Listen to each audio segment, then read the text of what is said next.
Saudações pessoal, espero que estejam todos e todas muitíssimamente bem e muito bem dispostos, meus senhores.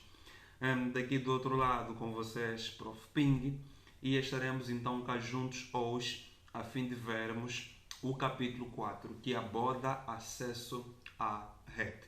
Já vemos o capítulo 1, capítulo 2, capítulo 3 e hoje começamos então com o capítulo 4, que tem como tema acesso à rede. Aqui temos algumas sessões, são 4.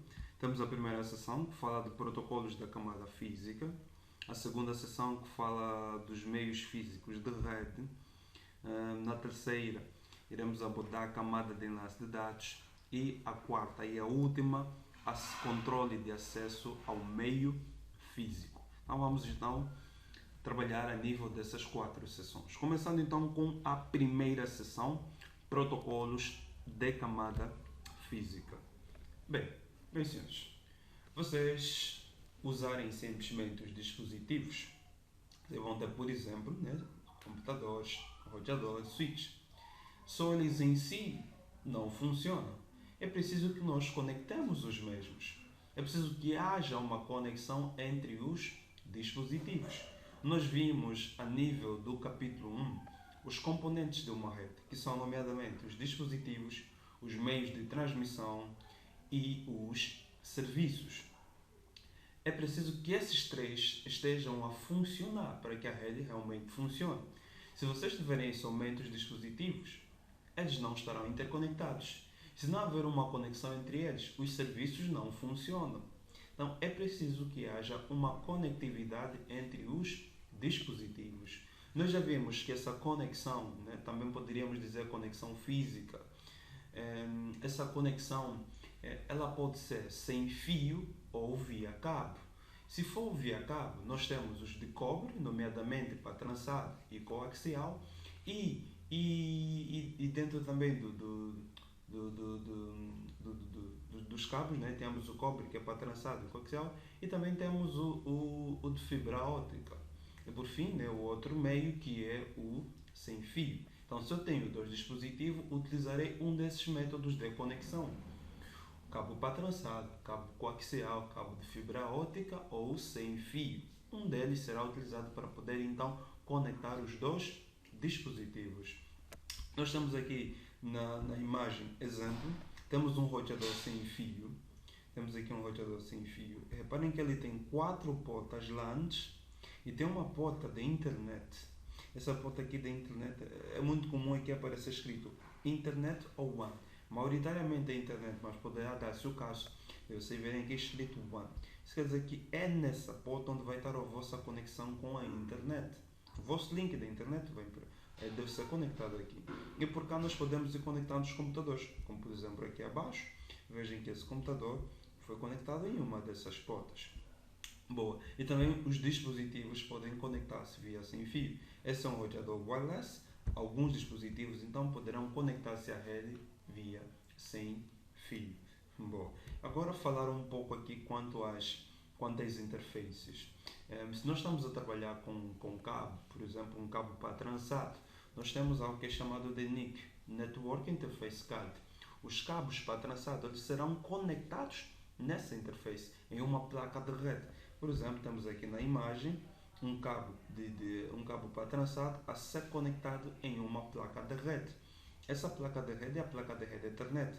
Reparem que temos aqui um cabo a ser conectado no mesmo. Com certeza muitos de vocês já fizeram isso. Pegaram um cabo de rede e conectaram os vossos computadores. Ou seja, vocês estão a utilizar a NIC Network Interface Card para poderem conectar esse cabo de rede que vocês têm. Já se for em um link sem fio, uma conexão sem fio, o dispositivo, o nosso computador, ele deve ter uma placa de rede sem fio. Se ele não tiver uma placa de rede sem fio, não irá reconhecer as redes sem fio. A placa de rede sem fio ela não fica assim externa. Eu não posso ver, por exemplo, eu vejo que aqui é uma placa de rede. É uma placa de rede que eu uso para conectar cabos. Mas o sem fio não tem aqui, uma parte externa. Ela vai estar embutida ao dispositivo. Então, Uma vez que eu tenho essa placa de rede sem fio, o meu computador então consegue comunicar-se com rede sem fio, consegue reconhecer a rede sem fio.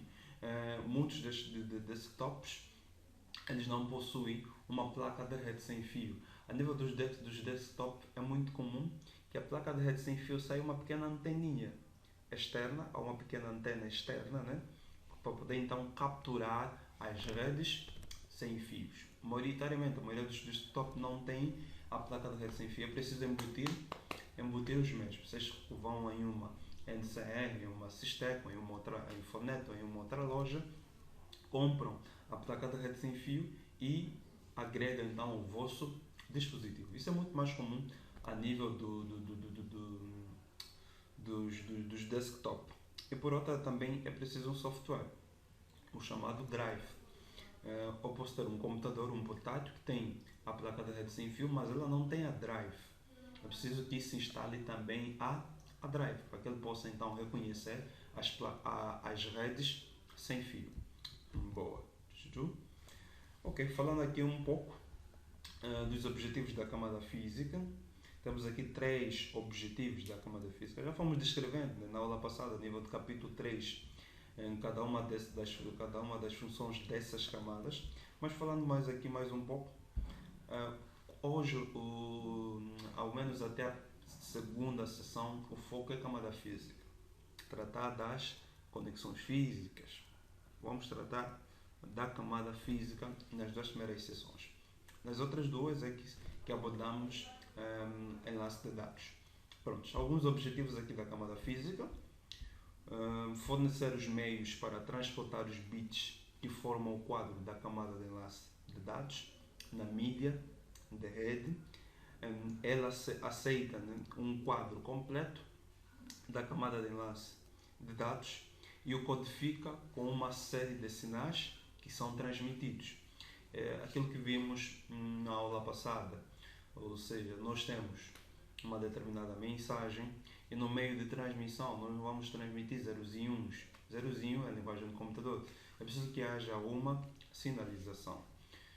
Okay. Os bits codificados que formam um quadro são recebidos por um dispositivo final ou por um dispositivo intermediário. Boa. Então, por exemplo, eu realizo uma codificação, envio essa sinalização. A sinalização, quando chega, ela vai até a um outro dispositivo, que pode ser um dispositivo final ou um dispositivo intermediário. Ou seja, temos o dispositivo que se encontra na outra extremidade. Nós já vimos os dispositivos finais e intermediários. Vimos, né, que os finais são aqueles que lidam diretamente com o usuário final e os intermediários são aqueles que conectam os usuários finais à rede, que interconectam redes diferentes e que provêm também serviços de segurança, como os firewalls, os ASA. Pronto, vamos agora falar aqui da sinalização. Bom, vejam que nós tivemos, por exemplo, para os cabos de cobre estamos a falar de patrançado e coaxial. Para os cabos de cobre, a nossa sinalização vamos chamar aí de sinais elétricos. Também poderíamos dizer impulsos elétricos. Também poderíamos dizer isso, impulsos elétricos. A nível de fibra óptica, trabalha-se com pulsos de luz. A nível de rede sem fio, nós temos sinais de micro-onda.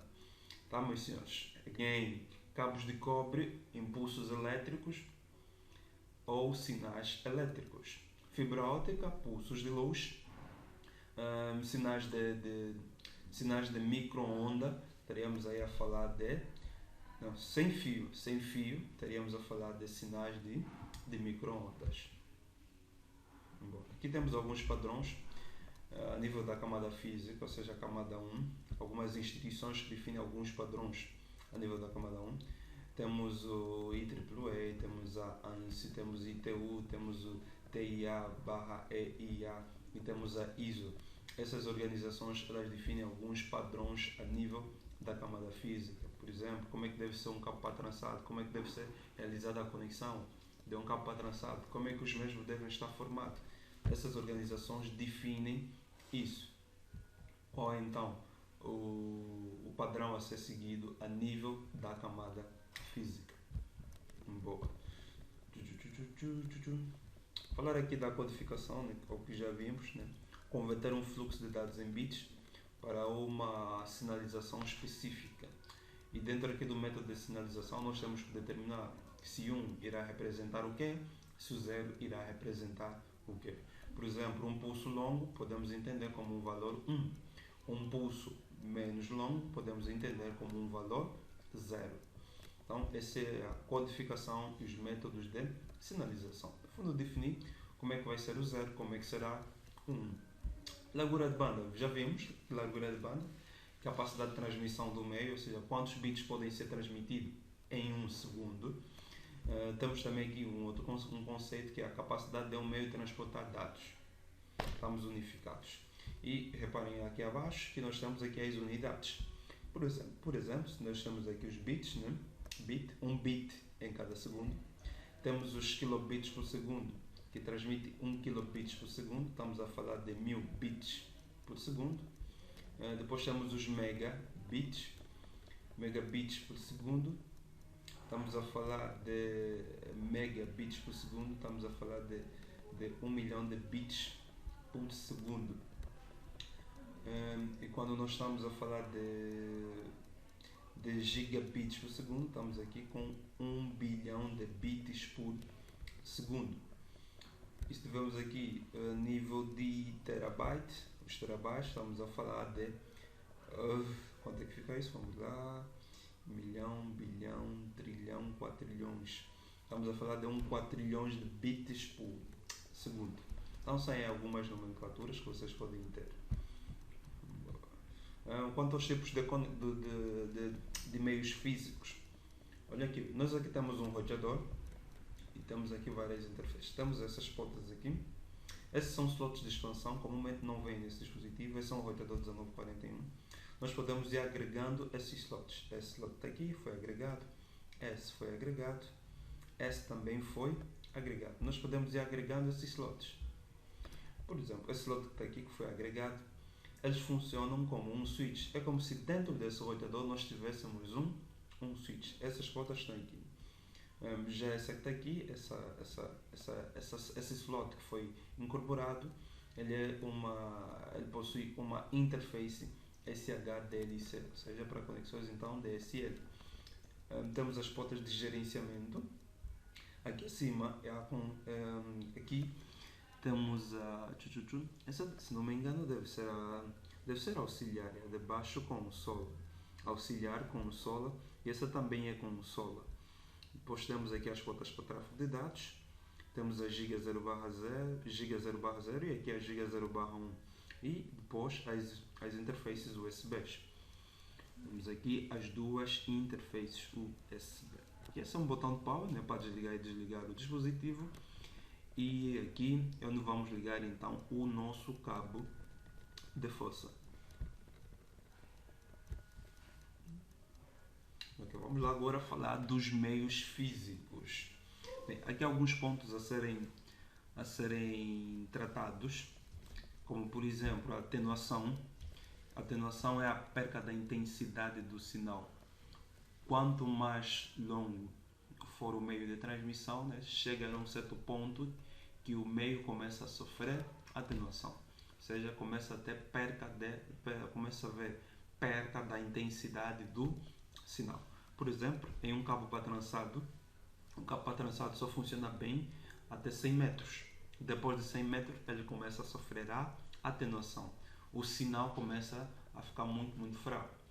E pode dar-se o caso que o outro dispositivo na outra extremidade não receba o sinal, ou se receberá simplesmente uma partezinha do sinal que está a ser transmitido.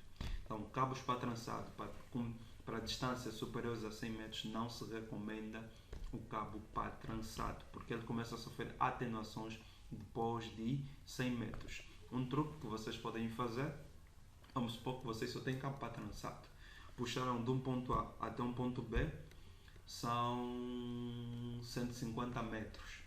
Se vocês utilizarem cabo patrançado, haverá perda de intensidade do sinal. Então o que vocês podem fazer? Em um meio, vamos por exemplo, supor, quando atingiram os 80 ou 90 metros, saindo do ponto A até o ponto B, quando atingiram os 80 ou 90 metros, coloquem um regenerador do sinal. Um switch, por exemplo, ele regenera o sinal. Qual é que é um switch? Um switch pequenininho. Conectam o link que está vindo do ponto A, conectem ao switch e sai um outro link em uma outra porta do switch que vai até o ponto B. E esse switch que está então aí, ele irá regenerar o sinal. E não teremos então problemas com a atenuação. Boa. Falar aqui também das interferências. Nós temos as interferências eletromagnéticas, conhecida como EMI, e as interferências de radiofrequência, conhecida como RFI. Ambas elas distorcem e danificam, né, os sinais de dados transportados pela mídia de cobre. Boa. E para controlar essas transmissões não, para controlar essas interferências, há algo que é chamado blindagem. Os cabos possuem uma determinada blindagem, nem todos os cabos, alguns possuem uma determinada blindagem, e essa blindagem então permite mitigar essas interferências, ou seja, reduzem ao máximo essas interferências, as interferências eletromagnéticas e as de radiofrequência, ou seja, a EMI e a RFI. Também temos a diafonia. Diafonia consiste em sinal de um meio afetar um outro meio. Um exemplo muito claro, creio que já vos aconteceu isso algum dia, está a sintonizar, por exemplo, uma rádio, uma determinada banda na rádio. Vocês estão em uma determinada banda, mas conseguem ouvir sinal de uma outra. Por exemplo, estão na rádio Luanda, mas estão a ouvir a Rádio Mais. Vocês sintonizaram a Rádio Luanda, estão a ouvir a voz do jornalista da Rádio Luanda, mas também estão a ouvir a voz do jornalista da Rádio Mais. Então há aí uma interferência, há aí uma diafonia. O sinal de um está a chegar no outro. Esse processo é conhecido como diafonia. E o método que é utilizado para combater a diafonia é o enrolamento nos cabos. Fazer com que os cabos, os pares, nos casos dos cabos, estejam enrolados um ao outro. Se nós enrolarmos os fios um ao outro, aí estaríamos então a combater a diafonia. A nível do cabo patrançado nós temos isso. Nós temos fios, são 8 fios, e temos pares. 2, né? Vamos fazer 2, e cada par então é enrolado um ao outro. Enrolar os fios um ao outro, isso permite-nos então combater a diafonia. Fazer então, né, com que o sinal de um atinja o outro. Ou seja, diz-se aí fisicamente que o eletromagnetismo de um dos fios afeta o outro também afeta o outro, e isso então faz com que seja mitigado a diafonia. Vamos lá dar aqui uma avançada. Bem, vamos então falar das mídias de cobre. Nas mídias de cobre nós temos o pá trançado e o coaxial. Dentro do pá trançado nós temos dois tipos. Temos o UTP e o STP. São os dois tipos de cabo pá trançado. UTP e o STP. O UTP é o cabo pá trançado sem blindagem e o STP é o cabo pá trançado com blindagem. Lembro-me quando estava a nível da 11ª classe, quando comecei a ter aulas de rede, a primeira vez que vi isso eu julguei que o S é que fosse de sem blindagem, ou seja, que o STP é que é o sem blindagem devido a S, e que o TP que é o com blindagem, mas não é assim não. O TP é o sem blindagem e o STP o TP é o sem blindagem e o STP é o que possui uma blindagem. Bom, vamos então entrar aqui em mais detalhes sobre os mesmos. Os cabos para trançado de forma geral são 8 fios. Vocês estão aqui, tem 1, 2, 3, 4, 5, 6, 7, 8, são 8 fios. Com as seguintes cores, nós temos o branco laranja, branco verde, branco azul, branco castanho, também conhecido como branco marrom, e o marrom é conhecido também como castanho. Então são essas as cores que nós temos aqui nos fios do cabo para trançado. Reparem que Nós temos 8 fios e temos 4 pares. 1, 2, 3, 4. São 4 pares. Cada par então, né, é enrolado um ao outro. Já vimos que isso permite combater a diafonia. Vamos lá. Ok, deixa eu mostrar-vos aqui algo. Ok, boa. Bom, estamos aqui, vejam que cada um dos fios aqui é enrolado ao outro. Mas nem todos são enrolados pela mesma quantidade. Vejam, por exemplo, que a forma com que esse cabo está enrolado é diferente dessa. Prestem só bem atenção aqui. Vejam que esse está mais enrolado, né, do que esse. Eles têm aqui enrolamentos diferentes, não estão da mesma forma. Ou seja, essa variação permite combater melhor ainda a diafonia. Ou seja, nem todos estarem enrolados da mesma forma. Não vão estar enrolados mais vezes, outros menos vezes. E isso então permite combater mais e mais ainda a diafonia. Esses cabos para trançado, eles utilizam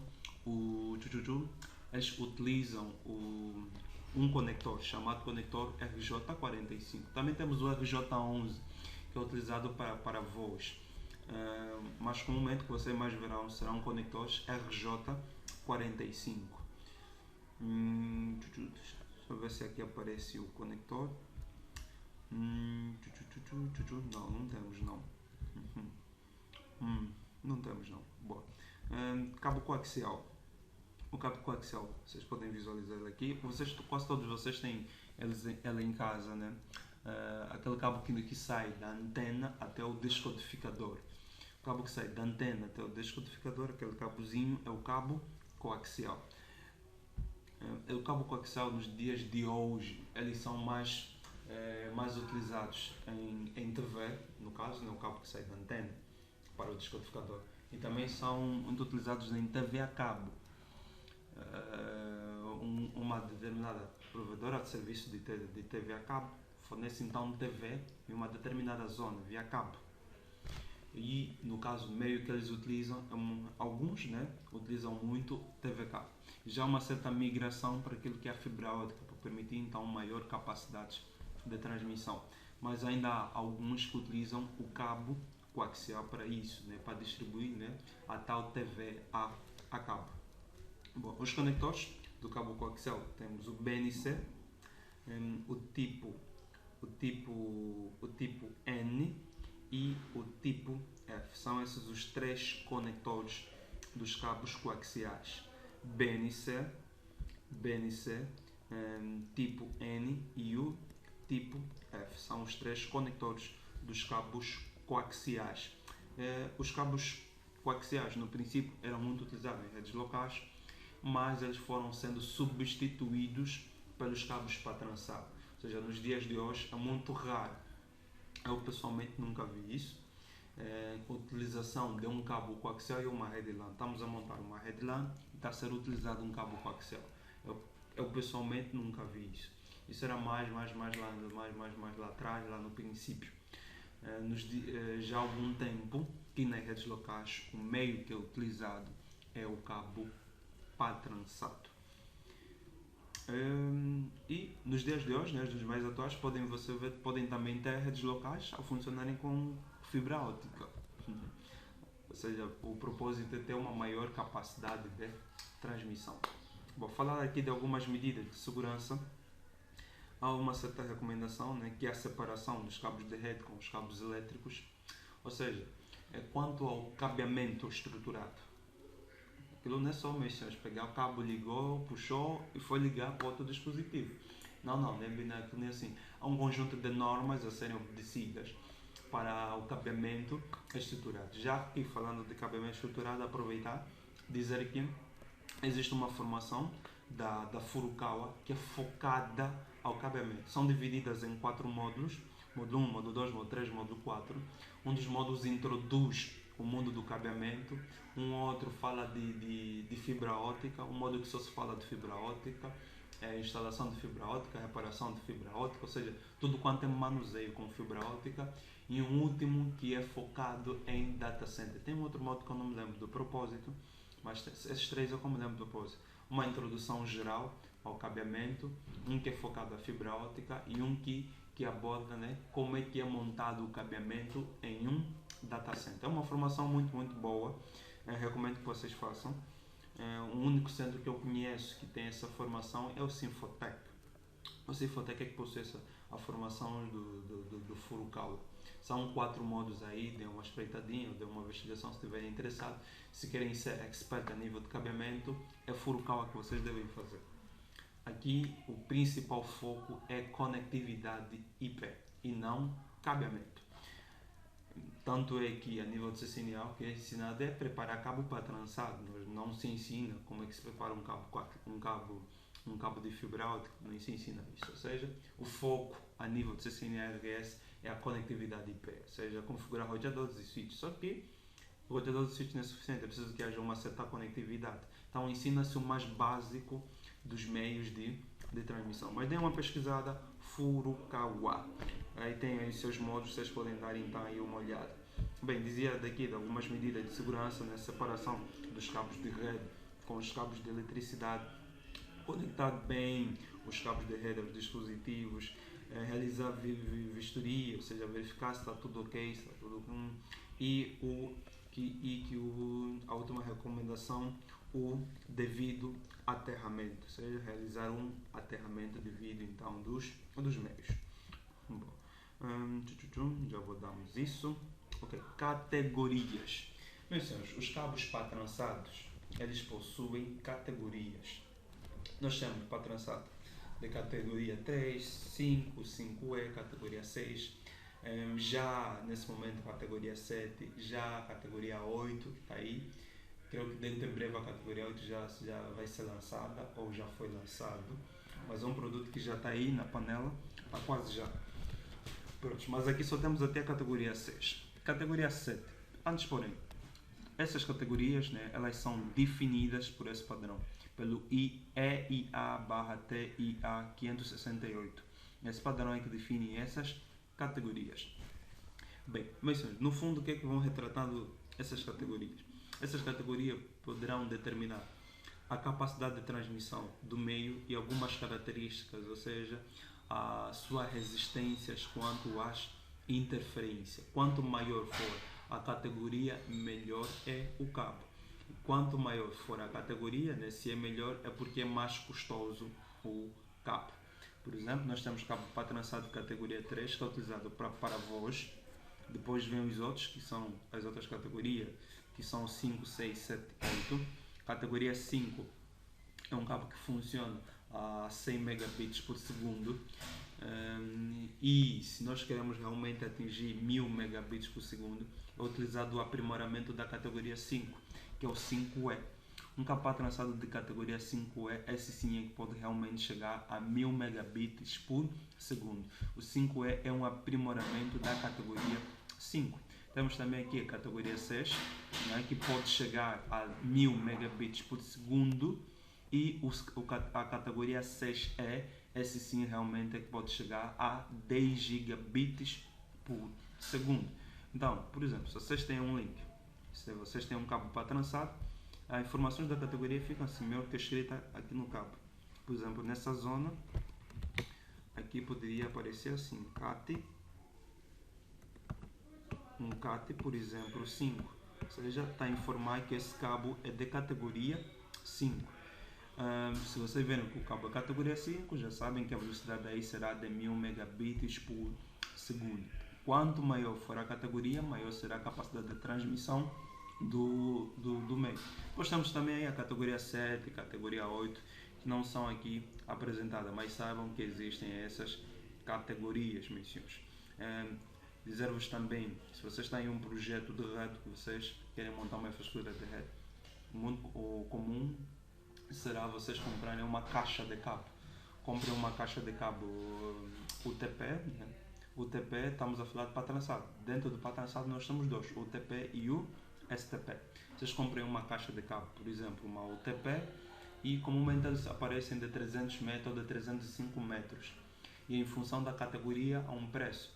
A nível de categoria, da categoria 5, vocês podem encontrar uns 40 mil e tal. A nível de uma Infonet ou de uma NCR. Já os de categoria 6 Os cabos para trançado de categoria 6 podem chegar a uns 50, 60 mais ou menos. Isso também independentemente da loja onde vocês têm que comprar, né? Há lojas que vocês podem encontrar o preço relativamente mais baixo, outras lojas o preço relativamente mais alto. Vocês compram uma caixa de 300 ou de 305 metros e levar então as vossas instalações e vão trabalhando então com um cabo. Bom, e sem esquecer que vocês também vão precisar dos conectores. Esses cabos em si, só o cabo não funciona, é preciso que vocês comprem um conector. Normalmente é comprado uma caixinha ou uma embalagem que vem sem unidades. Como assim sem unidades? Vem sem conectores para trançado. Conectores para trançado são esses que estão aqui. Esses senhores aqui. Esse é o conector. Conector para trançado não, desculpem. Conector RJ45. Esses são aqui os conectores J45. Tá aqui, vocês podem dar aqui uma olhada. Tá aqui. Neles vocês pegam os conectores RJ45 e colocam então sobre o mesmo os cabos para trançar. É preciso preparar o cabo, a chamada blindagem, né, do cabo. Vamos ter aí uma aulazinha na qual irei demonstrar-vos como é que blindagem não, crimpagem, na qual irei demonstrar-vos como é que é feita a crimpagem dos cabos para trançado. Vamos ter conectores, nos conectores vamos então colocar sobre os mesmos, né, um cabo para trançado e depois realizar a crimpagem. É preciso seguir aí algumas determinadas ordens. Daqui a pouco veremos já, né, quanto às cores. Se aqui o primeiro vai ser branco laranja, se depois vai ser cor X, depois vai ser cor Y, há determinado padrão aqui a ser obedecido. Não é vocês próprios querem fazer assim, vocês vão fazer assim. Querem meter a primeira cor azul, depois verde. Não é do vosso critério. Há um padrão a ser seguido. Bom, então temos aqui os conectores, né, J45. Depois temos os sockets. Esses sockets vocês podem encontrar eles a nível do split panel e a nível das tomadas de rede. Por exemplo, por detrás de uma tomada de rede, né, nós temos isso, os sockets.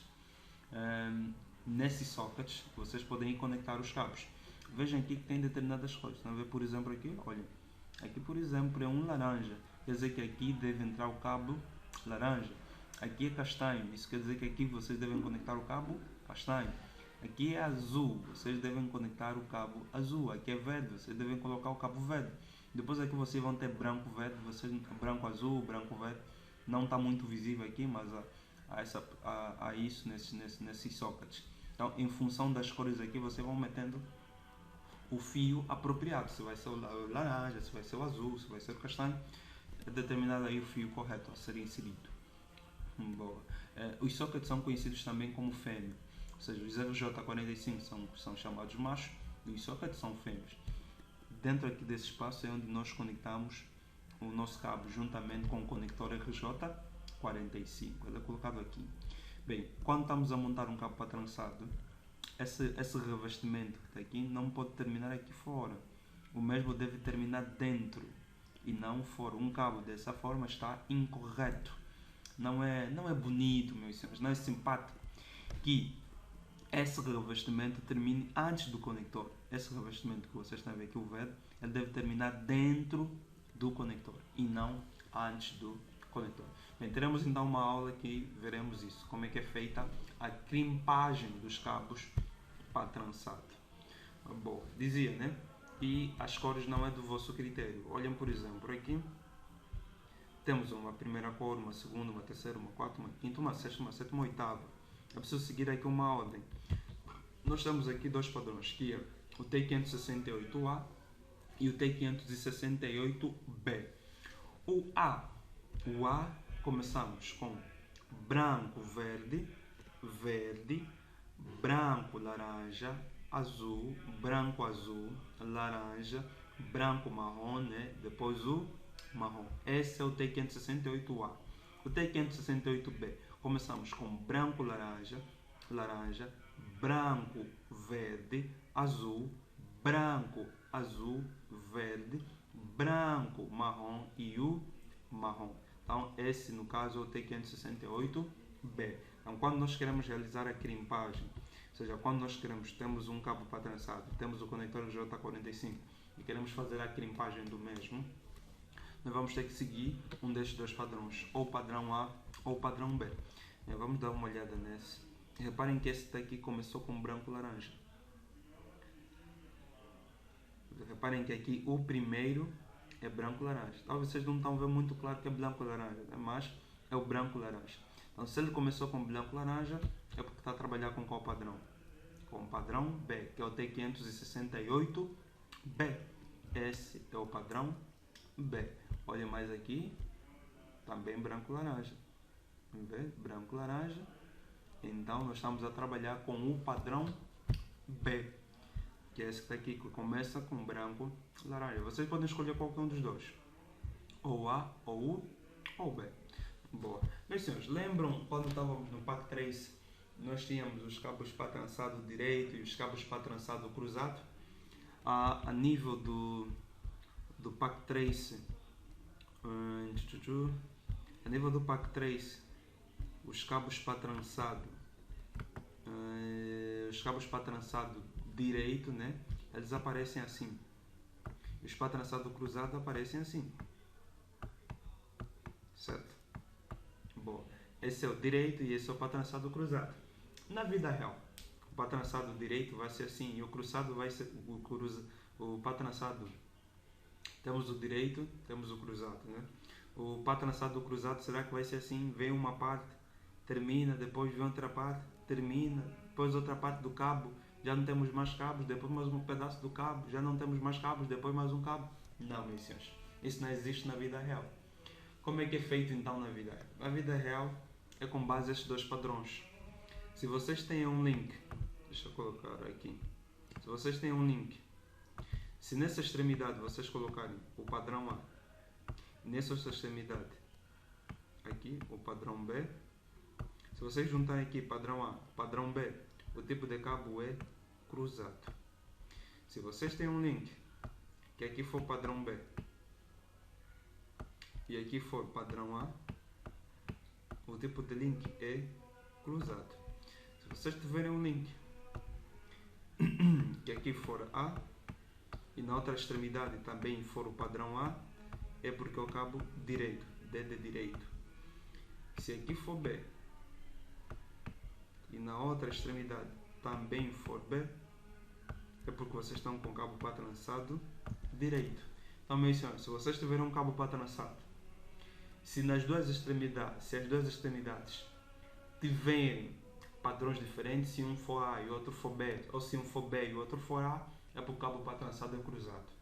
Estamos? É assim que se determina cabo para trançado. É assim que determina o cabo para trançado no ambiente real. Ou seja, aqui na realidade é dessa forma, em função dos padrões. Se numa extremidade for A, na outra extremidade for B, cruzado. Se numa extremidade for B, na outra extremidade for A, cruzado. Se em uma extremidade for A, na outra também A, direito. Se em uma extremidade for B e na outra também B, direito. Então, se os dois têm o mesmo padrão direito, se as duas extremidades tiverem padrões diferentes, o cabo aí é cruzado. E vimos que os cabos direito eles são utilizados para conectar dispositivos que se encontram na mesma camada. Na mesma camada é para trançado cruzado. Dispositivos que se trabalham na mesma camada, o tipo de cabo é cruzado. Dispositivos que operam em camadas diferentes, utiliza-se o cabo para trançado direito. Um dispositivo que opera, por exemplo, né, temos exemplo, um roteador. Com um roteador, nós aí utilizamos o cabo para trançado cruzado, porque os dois são da mesma camada, camada 3, camada 3. Um switch de camada 2, switch de camada 2, os dois são da mesma camada, então utilizamos para trançado cruzado. Agora, se for um roteador com um switch de camada 2, roteador é camada 3, switch é camada 2. No caso aí, utilizamos um cabo para trançado direito. Boa. E temos depois aqui o rollover. Rollover é o cabo consola. Esse rollover aqui é o nosso cabo de consola. Cabo rollover. Permite conectarmos então a portas consola de um roteador e não só, também de um switch ou de um outro dispositivo. Então, meus senhores, esse padrão aqui, quando estamos a preparar o cabo, essas cores devem estar em mente. é preciso memorizar esses senhores. Bem, eu memorizei eles de forma suave. Não foi assim, tem que me deu, não sentei, determinada, Deus, tens que aprender isso. Foi um processo suave. Ou seja, de tanto fazer a crimpagem dos cabos, começou a ficar na mente. É claro, tem um computador projeto, por exemplo, tem essa imagem aqui projetada, e aqui ao lado começou a ir seguindo as cores. Vai chegar um momento que tudo isso vai estar nas vossas cabeças, tá, meus senhores, de forma natural. Não memorizem também essas cores, né? É importante que vocês tenham isso. Como técnico, vocês têm que saber isso. Bom, vamos lá. Nós temos os testadores. Os testadores eles são utilizados para fazer o teste aqui, a fim de vermos se está tudo nos conformes quanto ao nosso cabo. Muitas das vezes vocês estão a preparar um cabo, né, crimparam um cabo, depois na hora do teste o cabo não está a funcionar. Os testadores nos permitem ver os mapas do fio, o comprimento de cabo, se há perca do sinal devido à atenuação e à diafonia. Algo muito comum aqui a nível dos testadores, por exemplo, ele vai ter aqui alguns LEDs, por exemplo, vamos supor aqui, vão ter por exemplo uns 8, e vocês conectam aqui o cabo. Quando vocês conectarem aqui o cabo, ele vai começar a acender aqui esses LEDs. Se haver um salto nesses LEDs, é porque há algum problema no vosso cabo. Um dos pinos aí, né, por exemplo, se ele acender verde no LED 1, mas pular para o LED 3, não acender aqui o LED 2, pular para o LED 3. O que é que você entende? Que há aqui um problema no pino 3, no terceiro pino. O terceiro pino tem algum problema. Boa. Então, testadores, eles permitem fazer isso, fazer a testagem dos nossos cabos, para ver se está tudo nos conformes. Bem, meus senhores, vamos agora falar de fibras ópticas. Fibra óptica, meus senhores, um ponto extremamente importante. Fibras ópticas são totalmente imunes às interferências eletromagnéticas e de radiofrequência, meus senhores. Não há interferência na fibra óptica, meus senhores. As fibras ópticas elas são totalmente imunes às interferências. Não esqueçam isso, don't forget it. Fibras ópticas são totalmente imunes às interferências. Elas também permitem longas distâncias. Vocês viram que o cabo trançado funciona simplesmente fine, né? Até uns 100 metros. Depois de 100 metros, ele começa a sofrer atenuação. Já as fibras ópticas elas permitem distância superior. Só para vocês terem uma ideia, imaginem o cabo submarino que nós temos, né? Que sai daqui de Luanda até a cidade de Fortaleza no Brasil. É muita, mas muita distância. Aí não é utilizado coaxial, não é utilizado para trançado. Aí no caso foi utilizado fibra óptica para poder conectar esses dois pontos.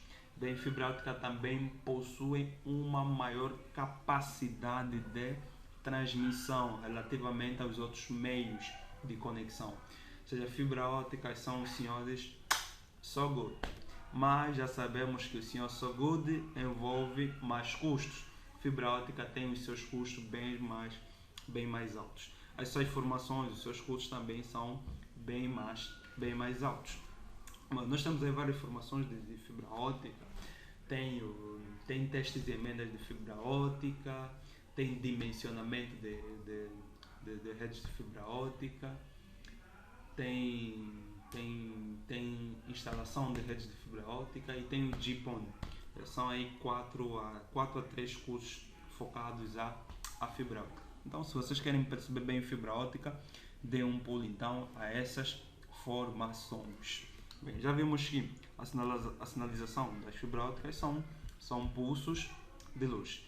Elas são uns meios extremamente sensíveis, ou seja, são muito suaves as fibras ópticas, são extremamente sensíveis.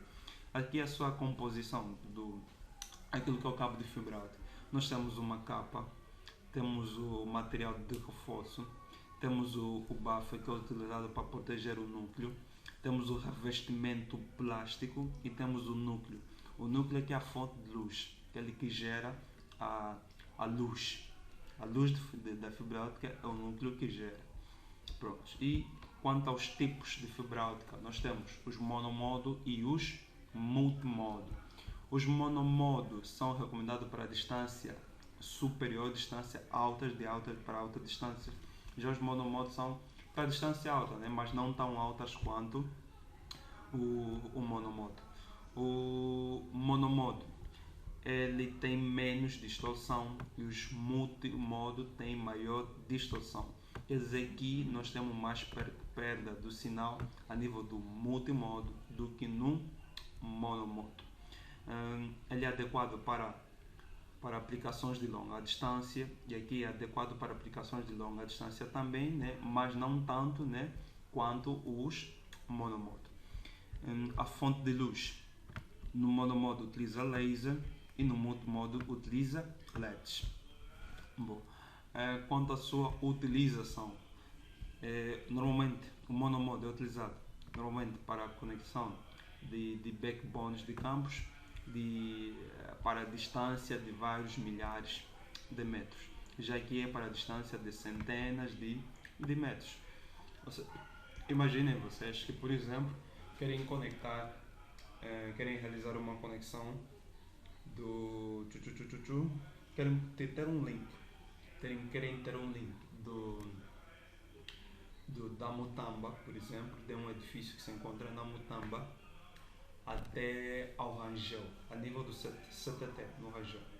Que tipo de cabo que tipo de meio que vocês podem utilizar? Podem utilizar antenas com altas capacidades de transmissão, mas também poderíamos utilizar fibra óptica. Para trançado está fora de questão. Podemos utilizar para trançado, mas vamos ter que começar a regenerar o sinal. E será chato vocês, ao longo dessa trajetória do Rangel até a Mutamba, terem que começar, por exemplo, a colocar switches para poder regenerar o sinal. Esse switch vocês vão ter que começar a colocá-los em alguns pontos da cidade. Lá isso não será lá muito fácil. Também não é muito recomendado. Para esse caso, recomenda-se que seja utilizado fibra óptica. Então vocês podem utilizar aí um multimodo, também podem utilizar um monomodo. Essa distância, tanto o multimodo quanto o monomodo funcionam. Se queremos conectar Luanda com Cabinda, temos aqui uma alta distância. Então aí no caso poderíamos utilizar uma monomodo para conectar então Luanda com Cabinda. Bom. Temos aqui os conectores da fibra óptica. Nos conectores temos S, temos o CC, temos o SC, temos o LC, temos o LC duplex, que aparecem aqui duas. Vocês verem, temos aqui duas entradas aqui para aquilo que é o cabo de fibra óptica. São esses então os 4 conectores dos cabos coaxiais. No de patrançado nós tínhamos o RJ45, no coaxial nós tínhamos o BNC, o tipo N e mais um outro. Já que a nível de fibra óptica nós temos esses 4 conectores. Bem, aqui ainda não, deixa eu voltar por cá. Alguns cabos são muito comuns de fibra óptica. Os dois, o amarelo simboliza o monomodo e esse laranjado simboliza o multimodo. São muito comuns vocês encontrarem estes cabos a nível das redes locais. Vocês poderão encontrar estes cabos de fibra óptica. Temos aqui o monomodo, né, que aparece com uma cor laranjada, e esse é o multimodo, que aparece com uma cor laranjada, e os monomodos, que aparecem com uma cor laranjada. É muito comum vocês visualizarem esses senhores em uma rede local. Bem, os cabos de fibra óptica eles também possuem testadores, né, que permitem então verificar se está tudo ok quanto ao cabo de fibra óptica. Bem, quanto à preparação aqui do cabo de fibra óptica é um pouco mais complexa, né, o seu manuseio aqui. No cabo, por exemplo, para trançado, temos o conector J45, temos o par, ordenamos aí os fios segundo as cores, conectamos no conector e depois crimpamos o cabo. Já que a nível de fibra óptica o trabalho é um pouquinho bem mais complexo. Para preparar aqui temos o cabo de fibra óptica e meter o conector, é um pouco mais complexo do que o cabo de pá trançado. O coaxial também é simples o seu processo. preparar aí, pegar o cabo coaxial e vincular com o conector, processo simples. A nível de fibra óptica que é um pouquinho mais complexo. Bom, vamos fazer agora os versos, comparações. Comparação entre cabo coaxial, entre o cabo UTP e os cabos de fibra óptica. Primeiro, largura de banda, capacidade de transmissão. Para trançados podem sair de 10 megabits por segundo até 10 gigabits por segundo. Já os cabos de fibra óptica, eles saem de 10 megabits por segundo até 100 gigabits por segundo. O UTP só vai até 10 no máximo. No máximo não, né? Temos as categorias, por exemplo, categoria 8 já está aí por volta dos 40 gigas em categoria 8. Mas pronto, por cá, partindo do princípio que só temos até a categoria 6, os cabos para trançado, o UTP, no caso eles saem de 10 mega até 10 gigas. Já os de fibra óptica, eles podem atingir os 100 gigas. Distância, nível da distância, para trançado só funciona bem de 1 a 100 metros. Já a fibra óptica podem sair de 1 até 100 mil metros. Para cabos de fibra óptica, eles podem sair de 1 até 100 mil metros. Diferente daqui, que só vai até 100 metros.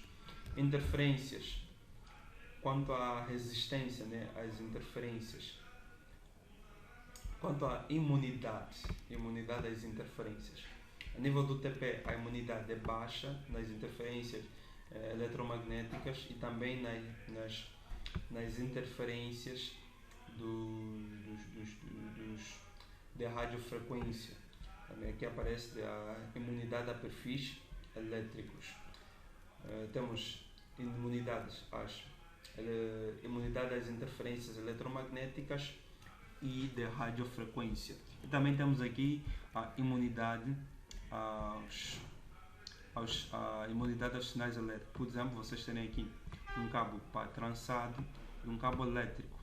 O cabo elétrico pode causar uma certa interferência aqui no cabo de rede. Então, esse ponto que é mencionado. Tá? E temos aqui, quanto às imunidades, a nível do UTP são baixas e a nível da fibra óptica são altas. Meus senhores, não esqueça que fibras ópticas são totalmente imunes às interferências. Custos. Custos, é claro que o melhor tem mais, o custo do melhor é sempre mais alto. Temos custos aqui, quanto aos custos no UTP é menor, quanto à fibra óptica há mais e mais custo, ou seja, é mais custoso, é mais caro. Então, quando o trabalho é com fibra óptica. Bom, habilidades necessárias para a instalação. Para trançado, as habilidades são menores, fibra óptica são mais altas. Preocupações com a segurança para trançado menor e fibra óptica são mais altas. Esse é então um VS aqui entre os dois, entre o UTP e os cabos de fibra óptica. UTP, VS, fibra óptica. Bem, vamos falar agora de sem fio. Abordamos os cabos. Vamos agora falar de sem fio. Bem, nas conexões sem fio, há alguns pontos que devemos aqui retratar. A área de cobertura, ou seja, a zona onde o sinal chega, onde o sinal é atingido, ou seja, a nossa zona de cobertura. Depois temos as interferências. Um dos grandes problemas na rede sem fio são as interferências. Elas são muito sensíveis às interferências. Segurança.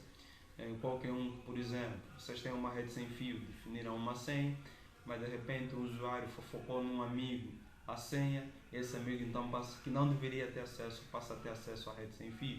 E o mesmo depois também pode passar para um outro para um outro, e chega então um momento que várias pessoas que não deveriam ter acesso à rede passam então a ter acesso à rede. Então há que se preocupar muito com a segurança. Sem falar de que há aí mecanismo de se obter senha de uma rede sem fio. Bem, e depois meio compartilhado. Numa rede sem fio, apenas um dispositivo pode transmitir por vez. Estamos?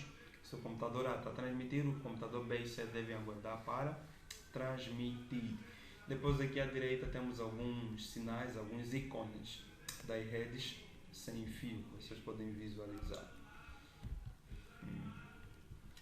Tipos de meio físico sem fio.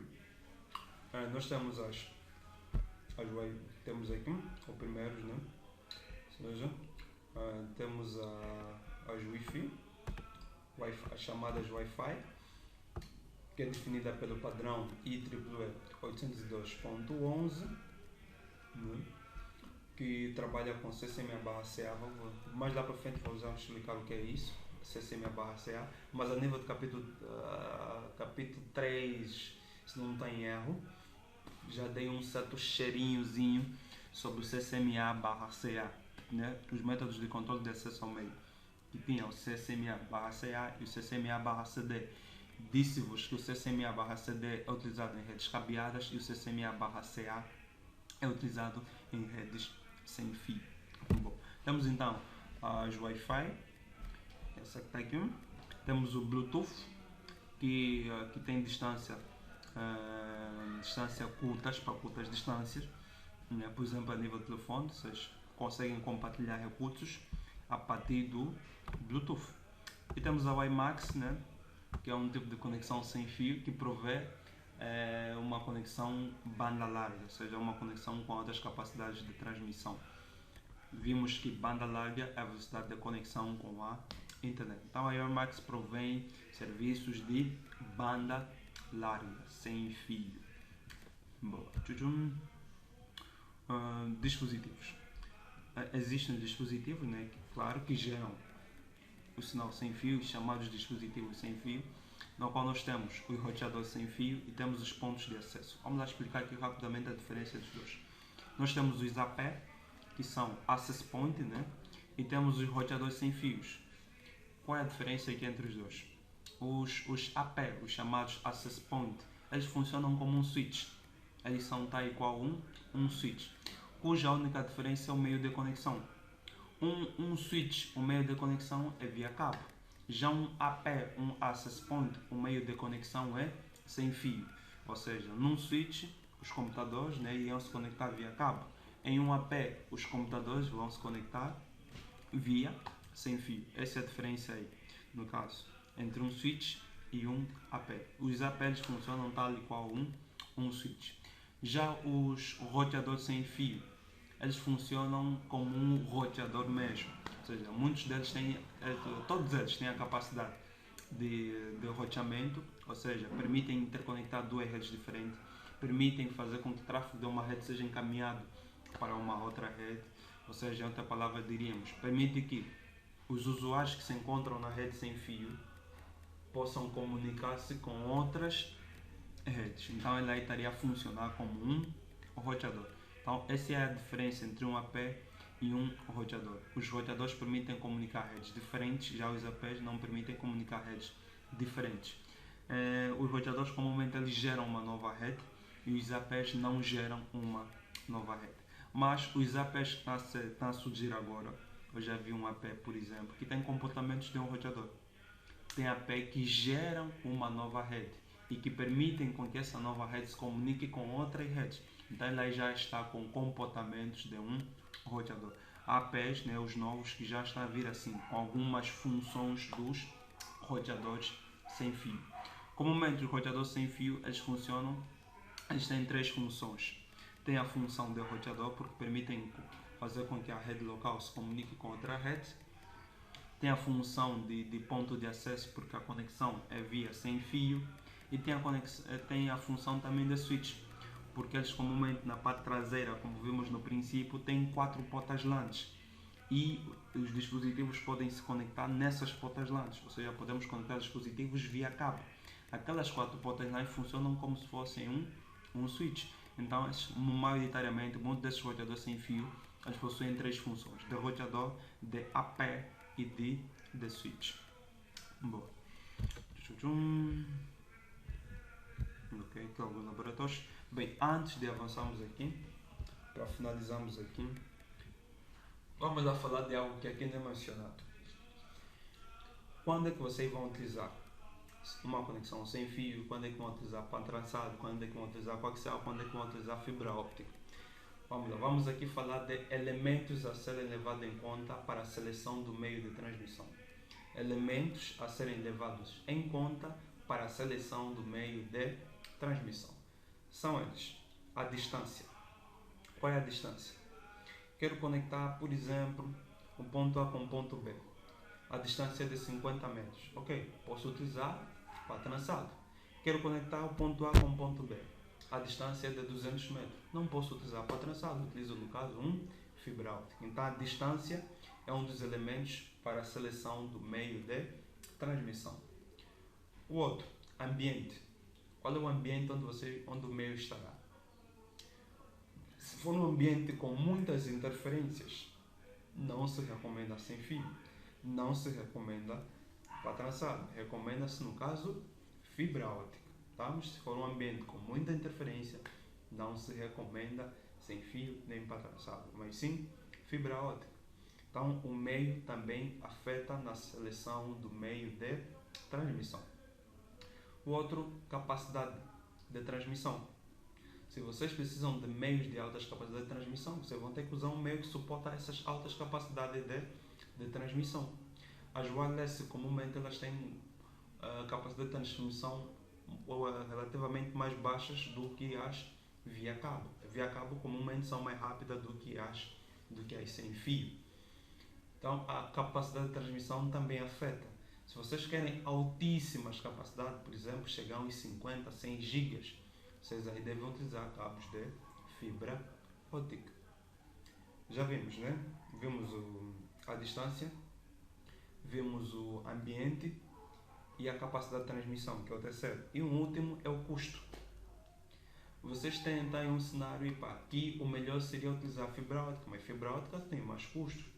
Não temos bolso suficiente para tal, vamos ter que comprar um que se adapte ao bolso do cliente. Então os custos também afetam na hora de selecionarmos um determinado meio de transmissão. Então são esses 4 elementos a serem tidos em conta na hora de selecionar o meio de transmissão: distância, custo, ambiente e a largura de banda, ou seja, a capacidade de transmissão do meio. Dizer-vos também aqui um ponto sobre a rede sem fio, né? Vocês viram que a rede sem fio, elas funcionam da seguinte forma: só um dispositivo por vez é que pode ter acesso ao meio. Já recentemente foi desenvolvido, dentro de breve vai ser lançada a Wireless 6. A Wireless 6, dei uma pesquisada, é uma Wireless nova. A Wireless 6 elimina isso. Ou seja, nas Wireless que nós utilizamos, um único dispositivo por vez é que pode ter acesso. Isso faz com que, quando há vários usuários, né, a rede começa a ficar extremamente lenta, porque um único usuário é atendido por vez. Já numa Wireless 6, vários usuários podem ser atendidos. Está a atender o usuário A, pode atender ao mesmo tempo o usuário B, o usuário C, o usuário C, pode ir atendendo vários usuários ao mesmo tempo. Isso faz então com que o acesso à rede sem fio fique mais rápido do que quando nós temos, né, que um único usuário acessa o meio por vez. Então, o Wireless 6 é a nova Wireless, dei uma pesquisada, é uma senhora muito, muito interessante. Para além desse recurso que eu mencionei, tem mais outros benefícios, deem uma olhada neles, tem muito, muito bom proveito. Ela trabalha com Full Duplex, vamos já ver o que é isso de Full Duplex. A V6, a Wireless 6, ela trabalha com Full Duplex. As Wireless atuais trabalham com Half Duplex. Já a 6 trabalha com Full Duplex. Bom, vamos agora falar dos protocolos aqui de enlace de dados. Enlace de dados, quando estamos a falar de enlace de dados, estamos a nos referir de trabalho a nível da camada 2. Ou seja, estamos a falar aqui de Layer 2, camada 2. Na camada 2, né, nós temos 2 endereços. Né? Temos um endereço, que é o endereço MAC, na qual, né, quando queremos comunicar-se com outro dispositivo, iremos necessitar do endereço de MAC de origem, endereço MAC de destino. Vimos isso na aula passada. Abordamos também estes dois senhores, né? A LLC, Logical Link Control, e a MAC, Media Access Control. A LLC ela identifica os protocolos da camada superior, comunica-se com a camada de rede, camada superior é a camada de rede. Ela permite que vários protocolos da camada 3, como IPv4 e IPv6, possam acessar o mesmo meio físico e a mesma interface de rede. Ou seja, uma mesma interface de rede, ela trabalha com IPv4 e com IPv6. A LLC é que dá esse suporte. Falamos também da MAC na aula passada, né? Que faz a verificação de erro, que permite a alocação de endereços MACs, permite o controle de acesso ao meio, quem deve enviar e quem deve aguardar para poder fazer o envio de uma determinada mensagem. Como um último ponto também aqui, ela comunica-se, né, com tecnologias sem fio, como Wi-Fi e Bluetooth, e também se comunica com Ethernet para enviar e receber quadros pelo cabo de fibra óptica ou pelo cabo de cobre. Então, a maioria desses pontos já vimos eles a nível da aula passada, no capítulo 3. Boa. Bem, um princípiozinho aqui de um roteador. Quando vocês querem enviar uma mensagem de um dispositivo A, por exemplo, para um dispositivo B, essa mensagem vai passando por vários dispositivos. À medida que ele vai passando nestes dispositivos, estes dispositivos irão fazendo o desencapsulamento e o encapsulamento. Lembrem que o desencapsulamento é o processo de remover cabeçalhos de uma PDU. O encapsulamento é o processo de adicionar cabeçalhos em uma PDU. Um roteador, por exemplo, quando ele recebe um pacote, lembrem que a PDU na camada 3 é chamada de pacotes. Esses roteadores são dispositivos de camada 3. E na camada 3 nós chamamos a PDU de pacote. Esses roteadores, quando recebem pacotes, eles tratam de manusear os mesmos, né? Realizam o encapsulamento e o desencapsulamento. Depois então eles enviam para um próximo salto, algo que é conhecido como próximo salto, o outro dispositivo na outra extremidade. Então, por exemplo, enviar por cá para esse outro dispositivo. Então, temos aqui algumas organizações, né, que definem alguns padrões a nível da camada de enlace de dados. Temos a ANSI, a ISO, a ITU e a IEEE. Vamos agora na última sessão falar aqui de controle de acesso ao meio. Nós já vimos isso na aula passada, que os protocolos de controle de acesso ao meio definem quem deve acessar o meio, quem deve aguardar pelo acesso ao meio. Por exemplo, nós não podemos estar todos juntos a falar. Se todos nós estivermos aqui a falar, não vamos nos entender. Então, para que haja aqui uma comunicação boa, né, é preciso que, se alguém estiver a falar, se uma outra pessoa quer falar, verifique primeiro se há alguém a falar. Se tiver alguém a falar, ela aguarde, né, ou levante a mão, indicando que quer falar. Eu, no caso como professor, lhe cedo a palavra, o aluno fala. Não, em redes o processo é semelhante. Os computadores não podem, por exemplo, vocês têm aqui o PCA e tem aqui o PCB e aqui o PCC, os três PCs. Se o PCA pretende enviar uma mensagem para o PC, parece ele, se o PCA pretende enviar uma mensagem para o PCB, antes de enviar, ele verifica se o meio está livre. Se o meio estiver livre, ele começa então a transmitir. Se o meio estiver a ser usado, ele aguarda com que o meio esteja livre. Se, por exemplo, esse está a transmitir, o PCC também está a transmitir, o que é que vai acontecer? Esses dois pacotes vão colidir um com o outro. Esse está a transmitir, esse também está a transmitir, os dois irão colidir. Então, para evitar isso, é que surgem então os protocolos de controle de acesso ao meio. Não quer dizer que eles evitam 100% as colisões em redes, não. Eles não fazem com que não haja mais colisões em redes, mas eles evitam o máximo as colisões nas redes. Quando nós temos os protocolos de controle de acesso ao meio, as colisões são muito prováveis de existirem. São muito poucas, acontecem muito pouca, não acontecem com tanta frequência. Poucas vezes acontecem as colisões. Porque nós temos aí alguém que permite então combater as colisões, que são então os protocolos de controle de acesso ao meio. Dizer-vos que quando dois quadros colidem um com o outro, a informação fica distorcida. Os remitentes devem reenviar essas mesmas mensagens, porque as duas mensagens colidiram uma com a outra. Então, para evitar isso, temos então os protocolos de controle de acesso ao meio, né? Que são dois, né? Que são o CCMA/CA e o CCMA/CD. O CA é para redes cabeadas, o CD, o CCMA/CD é para redes cabeadas e o CCMA/CA é para redes sem fio. Abordar mais aqui um pouco quanto às topologias, algo que nós já vimos a nível do capítulo 1, né? Topologia física, que se preocupa com a localização física dos dispositivos e também como os dispositivos se encontram interconectados. Já a lógica, ela preocupa-se com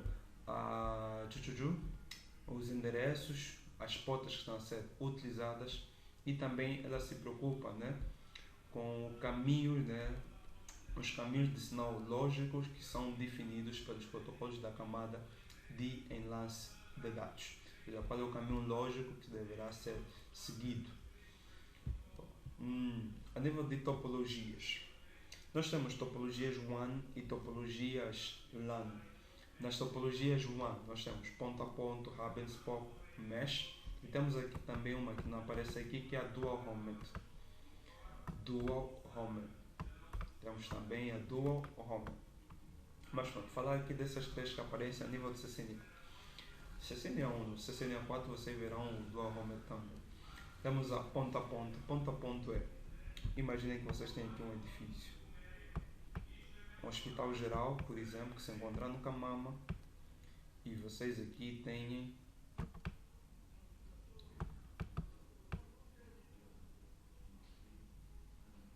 por exemplo, aqui a clínica Girassol. Tem o hospital do Camama, tem a clínica Girassol. Não, tem o hospital geral e a clínica Girassol. Vocês querem conectar os dois? Vocês vão ter um link daqui, né, até aqui. Se vocês repararem, é um link ponto a ponto. Ponto a ponto. Temos uma conexão ponto a ponto. Agora, se for, por exemplo, vou chamar aqui a minha caneta. Se, por exemplo, vocês têm uma central do BPC, depois o BPC tem várias filiais, certo? O BPC vai tendo várias agências, várias filiais. Todas essas filiais precisam conectar-se com a central, certo? A filial conecta-se com a central, conecta com a central, conecta com a central, conecta com a central, conecta com a central, conecta com a central, conecta com a central e conecta com a central. Todas as agências aqui estão conectadas à central. Nesse cenário nós temos uma hub and spoke, na qual esse centro é o hub e todas essas demais aqui são os spoke. Então temos uma hub and spoke, na qual há a figura de um dispositivo central que conecta então vários outros pontos, que são os spokes. Então, essa arquitetura, essa topologia é conhecida como hub and spoke, na qual há um hub que é o centro e há vários os spoke. Depois temos a mesh. No mesh nós temos o full mesh e temos o mesh parcial. O full mesh é quando todos estão conectados com todos. E o mesh parcial é quando nem todos estão conectados com todos. Imaginem, por exemplo, aqui. As filiais, né, as agências aqui do BPC estão conectadas todas com as centrais. Mas as agências não estão conectadas entre elas. Então, se todas elas estiverem conectadas com todas, bem, aí tem muitos exemplos aí.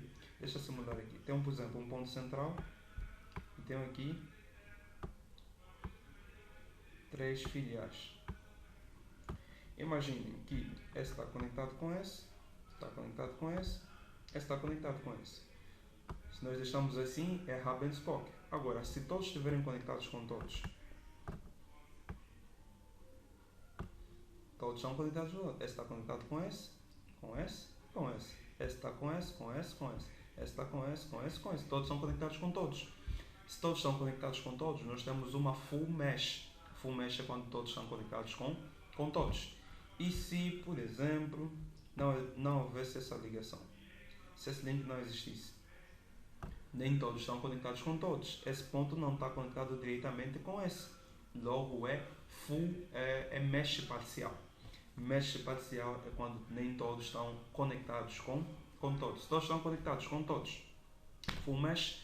Se todos não estão conectados com todos, mesh parcial. O mesh ele permite redundância, ou seja, oferece maior disponibilidade devido à redundância. Imaginem, por exemplo, aqui. Imaginem que esse link existe, né? Temos esse link. Se haver um problema nesse link, esse ponto não fica impedido de comunicar-se com esse.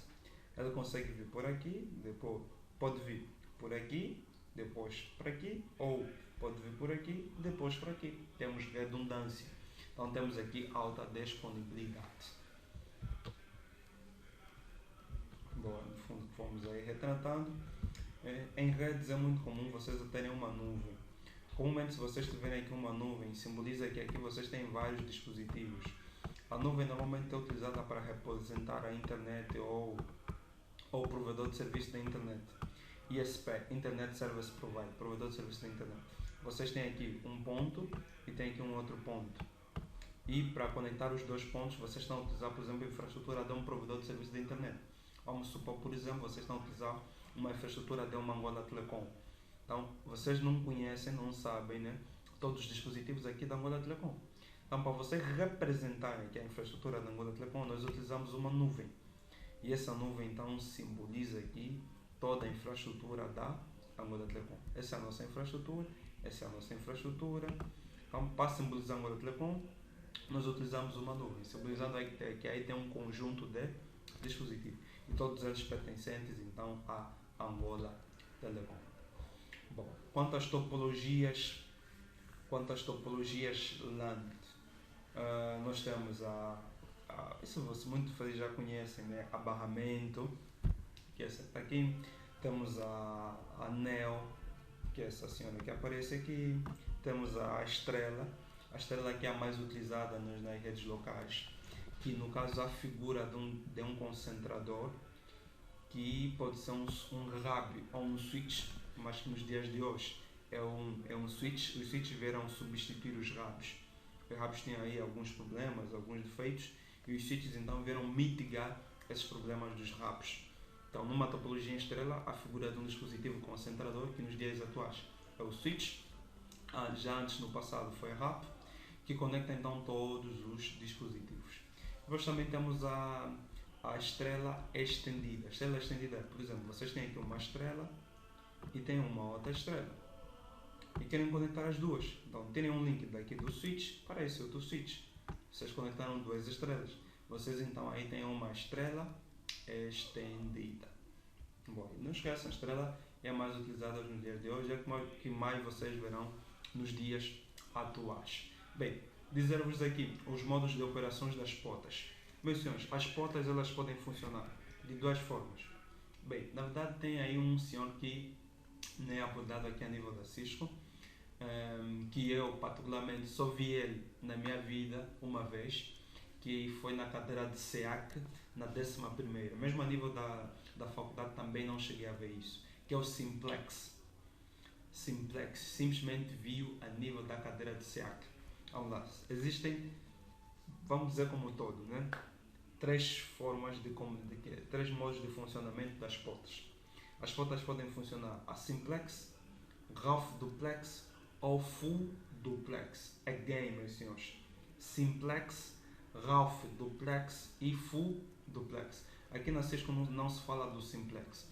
O Simplex é, por exemplo, se uma porta é Simplex, isso quer dizer que ela só, ou durante o seu ciclo de vida, ela só pode enviar ou só pode receber. Não pode fazer os dois ao mesmo, não pode fazer os dois. Se ela envia, só envia mesmo. Se ela recebe, somente recebe. Esse é o Simplex. Se a função dela é enviar, ela só envia mesmo, não recebe, somente envia. Agora, se ela recebe, ela somente recebe e não envia. Se envia, somente envia e não recebe. Essa é a Simplex. A Half Duplex. Uma Half Duplex, ela pode enviar e pode também receber, só que não ao mesmo tempo, não de forma simultânea. Se ela está a enviar em um momento, quer dizer que naquele momento não pode receber. Se ela está a receber em algum momento, naquele momento não pode. Se ela está a receber em um momento, naquele momento não pode enviar. Ela pode fazer os dois, só não pode fazer de forma simultânea. Half duplex pode enviar, mas não pode. Pode enviar e receber, só não pode ser ao mesmo tempo. E full duplex, que é o seu mais bonito. Um full duplex, uma porta que funciona full duplex, ela pode enviar e receber ao mesmo tempo. Ou seja, ela pode fazer os dois. Se ela está a enviar, nesse mesmo tempo, ela também pode receber. Não tem nenhum problema com isso. Está a enviar, está a receber. Está a receber, está a enviar. De forma simultânea. Essas então menciono é que é a full duplex. Por padrão, as portas do switch, elas funcionam a full duplex. As portas do switch, por padrão, elas funcionam a full duplex. Isso quer dizer o quê? Que elas podem enviar e podem receber ao mesmo tempo. E como elas podem enviar e receber ao mesmo tempo, isso faz com que os métodos de controle de acesso ao meio não sejam utilizados, porque o dispositivo está a receber e está a enviar ao mesmo tempo. Então, meio que esses dois senhores, eles não são mais aí necessários, porque a porta está a funcionar a full duplex. Quando uma porta está a funcionar full duplex, as probabilidades de haverem colisões são quase que nulas. É extremamente raro acontecer uma colisão quando uma porta está a funcionar a full duplex, porque ela pode receber e enviar ao mesmo tempo. Então aí as colisões são quase que nulas, porque se ela está a enviar, né, pode receber no mesmo tempo. E se as colisões são quase que nulas, os protocolos de controle de acesso ao meio, eles também aí não são necessários, porque as colisões são quase que nulas. Podemos também dizer nula, né? Mas não vamos dizer nula, vamos dizer quase que nula. Prontos.